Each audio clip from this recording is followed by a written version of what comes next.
Bismillahirrahmanirrahim. Assalamualaikum warahmatullahi wabarakatuh. Alhamdulillah wassalatu wassalamu ala Rasulillah wa ala alihi wa sahbihi wa mawalah, amma ba'd. Bapak-bapak dan ibu-ibu, saudara-saudari jamaah yang dimuliakan Allah Subhanahu wa taala. Alhamdulillah, pada pagi hari ini kembali kita bersama-sama ruku dan sujud di hadapan Allah Subhanahu wa taala, dan juga kita bersama-sama duduk sejenak di dalam majelis ilmu, dan kita berupaya serta berusaha agar senantiasa mengupgrade keilmuan kita tentang Islam, sekaligus berupaya dan berusaha menaikkan amal-amal soleh kita. Bapak Ibu yang dimuliakan Allah Subhanahu wa taala, kita lanjutkan kajian kitab Kaifa Amalahum, seni berinteraksi Rasulullah sallallahu alaihi wasallam. Pada pembahasan yang lalu kita sudah membahas tentang interaksi Rasulullah sallallahu alaihi wasallam, yaitu dengan tetangga-tetangga beliau. Dan kita lanjutkan poin berikutnya, bab berikutnya, yaitu bagaimana Rasulullah sallallahu alaihi wasallam bersikap kepada tamu beliau. Kemudian juga bagaimana aturan dalam bertamu. Jadi ada dua poin sebenarnya. Yang poin pertama, bagaimana ketika kita jadi tuan rumah, dan bagaimana ketika kita menjadi tamu. Bapak Ibu yang dimuliakan Allah Subhanahu wa taala, ini perkara yang sangat penting, karena seringkali di antara manusia menerima tamu itu yang jadi ukuran bukan masalah sebuah keutamaan atau kewajiban menghormatinya, namun selalu atau seringkali berkaitan dengan siapa tamunya, atau adakah keuntungan yang bisa didapat atau tidak. Bapak Ibu jamaah sekalian yang dimuliakan Allah Subhanahu wa taala, kemudian juga yang tidak kalah pentingnya adalah agar kita bersemangat dan termotivasi dalam melayani tamu-tamu kita dan tidak meremehkannya, dan hal ini semuanya karena Allah Subhanahu wa taala. Karena tidak menutup kemungkinan ada kalanya ilmu itu sudah dikuasai, sudah pernah dibahas, tapi seringkali susah dan berat untuk diamalkan. Saya pernah mengalami sendiri jauh-jauh dari Mojokerto ke Pasuruan waktu itu, bersama istri karena mencari informasi pondok, naik motor ke Pasuruan. Kemudian datanglah ke pondok dan tidak ada memang bagian penerima tamu waktu itu. Kemudian ada rumah salah satu pengajarnya di situ. Ditunjukkan sama yang jaga, bisa menghubungi ke rumah itu. Lalu saya datang, ngetuk pintu, keluarlah seorang ustadz, dan saya kenal, Ustadz Kondang, sangat terkenal. Begitu depan pintu, ustadznya bilang, oh ini saya mau berangkat, mau mandi dulu. Jadi ditolak saya. Jadi dari Mojokerto naik motor, hanya mau nanya ini masih dibuka atau tidak pendaftaran waktu itu. Namun akhirnya belum sempat duduk, bahkan belum sempat masuk, harus pulang kembali. Nah, ini satu pelajaran Bapak Ibu jamaah sekalian, bahwa terkadang secara teori mudah, tapi untuk mempraktekkan, sekedar menerima tamu kita yang mungkin kita anggap tidak penting, yang hanya mungkin bisa sebenarnya kita terima 5-10 menit, dan kita minta maaf, Bapak mohon maaf karena tidak ada janjian sebelumnya dan saya ada acara mendesak, saya izin mau pergi dulu. Nah, jadi tamu yang jauh terutama tidak kecewa. Nah, Bapak Ibu jamaah sekalian yang dimuliakan Allah Subhanahu wa taala, jadi kita sebagai tuan rumah benar-benar yang kita jadikan rujukan, yang jadikan motivasi dalam menghormati tamu adalah karena perintah Allah dan Rasulnya, bukan siapa tamunya, menguntungkan atau tidak, dalam rangka apa. maka kita sebagai tuan rumah punya kewajiban dasarnya adalah perintah Allah dan Rasulnya, dan kita berniat ibadah mengamalkan apa yang disyariatkan. Nah, Bapak Ibu jamaah sekalian yang dimuliakan Allah, tentu di sana juga ada aturan bagi para tamu, juga tentu ada adabnya, tidak sembarangan juga, dan juga harus tahu diri sebagai tamu. Namun pada kesempatan yang berbahagia ini kita fokus pada bagaimana sikap Rasulullah SAW kepada tamu-tamu beliau. Bapak Ibu yang dimuliakan Allah Subhanahu wa taala, Rasulullah SAW memang sebelum diangkat menjadi rasul pun beliau memiliki salah satu sifat dan karakter, yaitu sangat menghormati tamu beliau. Ini bisa kita dapatkan gambaran dari perkataan Ummul Mukminin Khadijah, istri pertama Rasulullah SAW. Ketika beliau menerima wahyu pertama, ketika itu beliau bertahannud, berdiam diri, merenung, berfikir di Gua Hiro. Kemudian datanglah malaikat Jibril yang tentu Rasulullah tidak kenal, di dalam gua yang gelap datang makhluk yang tidak dikenal dan langsung memeluk Rasulullah SAW, lalu memerintahkan, Iqra ya Muhammad, bacalah wahai Muhammad. Maka Rasulullah spontan menjawab, ma ana biqari, saya nggak bisa baca. Sampai 3 kali diperintahkan, akhirnya barulah turun 5 ayat pertama dalam surat Al-Alaq, Iqra bismi rabbikal ladzi khalaq, dan seterusnya. Setelah itu Rasulullah pulang dalam keadaan khawatir, takut, dan cemas. Kemudian salah satu ucapan yang dicatat dalam sejarah bagaimana sikap seorang istri ketika suaminya panik dalam keadaan takut.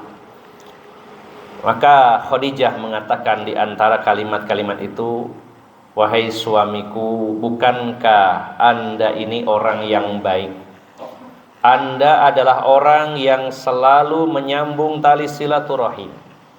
Anda adalah orang yang seringkali menolong anak yatim dan orang lemah. Dan ada satu kalimat di sana, dan Anda adalah orang yang biasa menghormati tamu-tamu Anda. Maka tidak perlu khawatir, tidak perlu takut, karena Anda adalah orang baik. Di kalimat yang benar-benar mendinginkan dan menenangkan Rasulullah SAW, yaitu dengan membesarkan hatinya bahwa Anda ini orang yang baik. Bagaimana tidak seorang suami yang dalam keadaan kalut, istrinya memujinya, kamu itu baik loh, nggak apa-apa, jangan takut, tidak mungkin kamu dicelakai, kamu orangnya baik. Salah satu kebaikan yang disebutkan oleh Ibunda Khadijah waktu itu adalah, engkau adalah orang yang gemar dan suka menjamu dan menghormati tamu-tamu Anda. Nah, Bapak Ibu jamaah sekalian, ini sebelum diutus sebagai nabi, sebelum wahyu turun kepada beliau, memang beliau punya sifat yang baik, yaitu salah satunya menghormati, menjamu, melayani tamu-tamu beliau.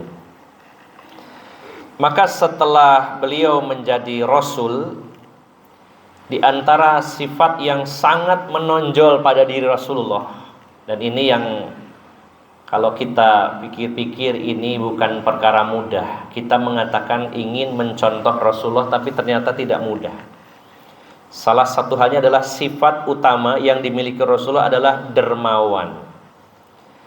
Apapun yang diminta kepada Rasulullah selama beliau punya, tidak pernah beliau tolak. Ini kan tidak mudah Bapak Ibu. Semua yang beliau punya, dan kalau ada yang minta pasti diberikan. Bahkan diberikan dengan banyak. Bapak Ibu jamaah sekalian, sampai Ibnu Abbas, yaitu sepupu beliau, menyampaikan bagaimana sifat Rasulullah sallallahu alaihi wasallam dalam hadis riwayat Bukhari dan Muslim. Beliau mengatakan, kana nabiyyu sallallahu alaihi wasallam ajwadan nasi. Rasulullah sallallahu alaihi wasallam itu adalah manusia yang paling dermawan, paling loman. Wa ajwadu ma yakunu fi Ramadan. Beliau itu orang yang sangat bahkan super dermawannya, dan itu akan berlipat ganda, artinya lebih dermawan lagi ketika di bulan Ramadan. Hina yalqahu Jibril, ketika Jibril mendatangi beliau. Jadi selain malaikat Jibril itu datang menyampaikan wahyu, apakah di situ ada momen pertanyaan kepada Rasulullah yang Rasulullah menunggu jawaban dari Allah? Biasanya juga ada ayat-ayat yang diawali dengan kalimat yas'alunaka, mereka bertanya kepadamu. Yas'alunaka 'anir ruh, mereka bertanya kepadamu tentang ruh. Maka malaikat Jibril datang kemudian menyampaikan wahyu. Qulir ruhu min amri rabbi wa ma utitum minal ilmi illa qalila, misalkan. Kemudian yas'alunaka 'anil khamri wal maisir, mereka bertanya tentang khamr, minuman keras, dan judi. Qul fihi ma ismun kabir wa manafi'u linnas wa ismuhuma akbaru min naf'ihima. Ada lagi yang bertanya yas'alunaka 'anil mahid, mereka bertanya tentang darah haidnya wanita. Qul hiya adza, itu adalah kotoran. Fa'tazilun nisaa fil mahid, maka janganlah berhubungan intim saat istrimu datang bulan. Nah, ini contoh-contoh yang berupa pertanyaan, Rasulullah butuh jawaban, datang malaikat Jibril. Ataupun tidak ada pertanyaan, disampaikanlah wahyu kepada beliau. Namun di bulan Ramadan setiap tahunnya malaikat Jibril secara khusus menemui Rasulullah SAW, menyampaikan Al-Quran sambil menata ulang, yaitu menyusun urutan surat, urutan ayat, kemudian menyimak bacaan Rasulullah SAW setiap bulan Ramadan. Di Al-Quran yang sekarang kita pegang, kita baca 30 juz 114 surat, yang dulunya turunnya tidak secara urut sebagaimana yang tertulis sekarang. Maka yang mengurutkan itu adalah malaikat Jibril, ya, yang disampaikan dan diajarkan kepada Rasulullah SAW. Nah, Rasulullah itu sangat dermawan, kapanpun dan siapapun yang minta kepada beliau, selama beliau punya pasti beliau berikan. Ini yang tidak mudah Bapak Ibu jamaah sekalian, karena kalau kita diminta sesuatu walaupun kita punya belum tentu diberikan, masih mikir-mikir. Apalagi barang itu sesuatu yang berharga. Nah, kita harus bersama-sama belajar memberikan sesuatu yang justru kita sukai, karena seringkali yang kita berikan itu yang sudah gak kepake, walaupun itu sebuah kemuliaan. Mungkin di rumah ada barang-barang yang tidak terpakai dan ini akan dihisab oleh Allah Subhanahu wa taala. Kita perhatikan rumah kita. Oh, yang ada sepeda goes ada 5, yang kepake cuma 3, yang 2 ini berbulan-bulan bahkan bertahun-tahun nganggur. Maka yang seperti ini segera kita cari saudara kita yang membutuhkannya dan kita berikan. Kita cek lagi baju kita, kayaknya baju saya ini ada 30, yang sering saya pakai itu tidak sampai 10, yang lainnya diberikan. Barang-barang yang biasanya tidak berguna ini yang lebih didahulukan. Itu pun tidak semua orang sanggup melakukannya. Ditumpuk di gudang sampai bertahun-tahun, sampai orangnya meninggal, baru setelah meninggal diberikan, ya. Walaupun tetap bermanfaat, tapi tidak sebesar ketika orangnya masih hidup. Mengawali pemanfaatannya berarti mengawali pahalanya. Sedangkan Rasulullah SAW, beliau terbiasa memberikan apapun yang diminta kepada beliau selama beliau memilikinya. Bahkan seringkali beliau tidak punya pun dicari-carikan. Bagaimana nanti kita menyimak ketika ada tamu datang ke rumah beliau, beliau akan mengupayakan menjamunya padahal beliau dalam keadaan kekurangan. Dan kedermawanan Rasulullah itu semakin kuat, semakin besar di bulan Ramadan ketika malaikat Jibril menemui beliau. Yalqahu fi kulli lailatin min Ramadan. Setiap malamnya malaikat Jibril itu datang kepada Rasulullah di bulan Ramadan. Fayudarisuhul Qur'ana, maka Jibril ini mengajari Rasulullah SAW Al-Quran. Maka pada saat itulah fala Rasulullah sallallahu alaihi wasallam ajwadu bil khairi min rihil mursalah. Maka Rasulullah itu lebih dermawan ya dalam kebaikan seperti angin yang berhembus cepat sekali. Jarang sekali barang-barang itu nandon di rumah Rasulullah sallallahu alaihi wasallam. Beliau langsung bagikan, ada yang butuh diberikan. Begitu sikap Rasulullah sallallahu alaihi wasallam. Bapak Ibu yang dimuliakan Allah Subhanahu wa taala. Kemudian tentang pentingnya masalah menghormati tamu, sampai Rasulullah mengaitkan memuliakan tamu itu dengan keimanan, sebagaimana pula mengaitkan keimanan dengan penghormatan terhadap tetangga. Di mana Rasulullah bersabda, "Man kana yu'minu billahi wal yaumil akhir falyukrim doifahu." Siapa yang beriman kepada Allah dan kepada hari akhir, hendaknya dia memuliakan tamu. Tidak disebutkan siapa tamunya, apa keperluannya, bagaimana status sosialnya, apakah menguntungkan atau tidak secara duniawi. Disebutkan hanya menghormati tamu. Siapa yang meremehkan, tidak memperdulikan, ya, kemudian tidak menghormati tamu, maka setidaknya keimanannya dipertanyakan atau kesempurnaan imannya dipertanyakan. Dan kita tidak ingin, Bapak Ibu jamaah sekalian, iman yang selama ini bersemayam dalam diri kita, kita yakin dengan Allah, kita yakin dengan hari kiamat, kemudian rusak gara-gara kita menyepelekan tamu yang datang ke rumah kita. Rasulullah mengajarkan bahwa menghormati tamu itu salah satu indikator keimanan seseorang. Kemudian Bapak Ibu jamaah sekalian, beliau mengajarkan kepada kita sebagaimana di dalam hadis yang diriwayatkan Imam Bukhari dan Muslim, bahwa tamu, tapi para ulama mendefinisikan ini khusus tamu yang jauh dari luar kota, mereka punya hak makan ya, atau makanan dan minuman serta tempat menginap. Ini bagi tamu yang dari luar kota, ada fasilitas makan, minum, dan menginap sesuai dengan kemampuan kita. Dan itu pelayanannya maksimal 3 hari 3 malam. Kemudian selebihnya adalah sodakoh. Artinya yang menjadi kewajiban dan hak bagi tamu maksimalnya adalah 3 hari 3 malam. Walaupun tentu tamu juga perlu mempertimbangkan tuan rumahnya seperti apa. Misalkan tuan rumahnya bekerja, di rumahnya hanya ada istrinya, tamunya laki-laki, ini kan juga perlu dipertimbangkan ya.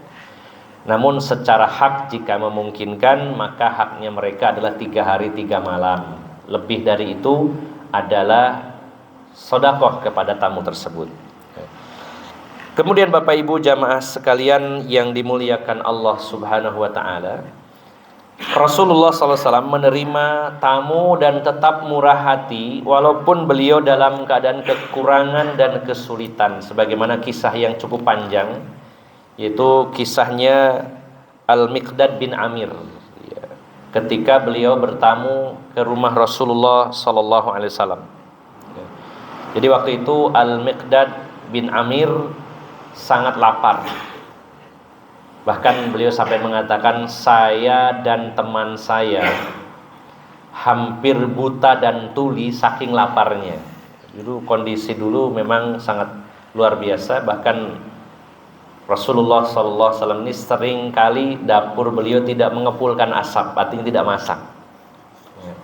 Ketika datang seorang sahabat yang bernama Al-Miqdad bin Amir bersama temannya yang kelaparan dan inginnya datang ke rumah Rasulullah untuk dijamu.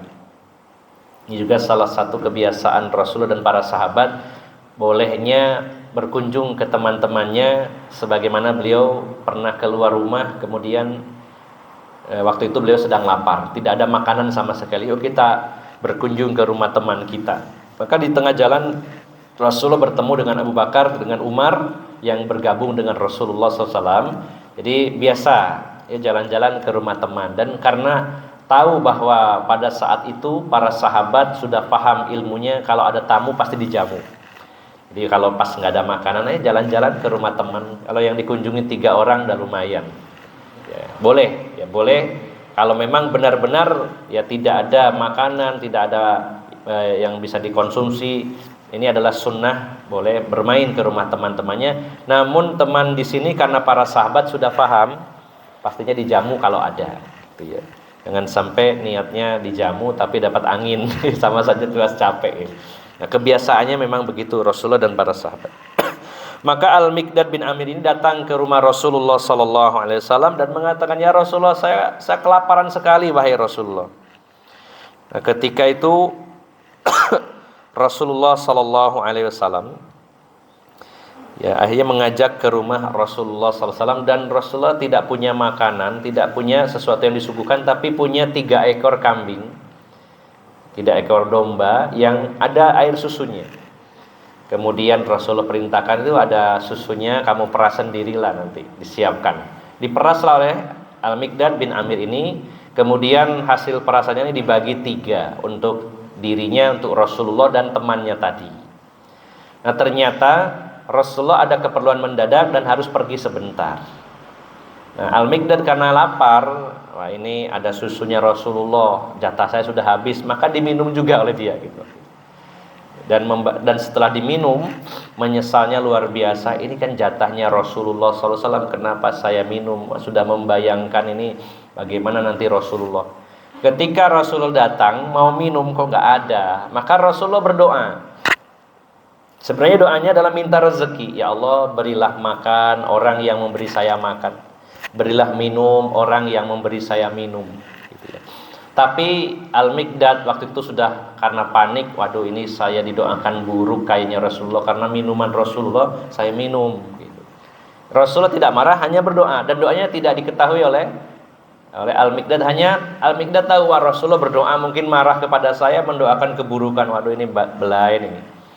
Ternyata doanya Rasulullah adalah, berilah saya makan, atau ya Allah berilah makan orang yang memberi saya makan, dan berilah minum orang yang memberi saya minum. Itu yang didoakan oleh Rasulullah sallallahu alaihi wasallam.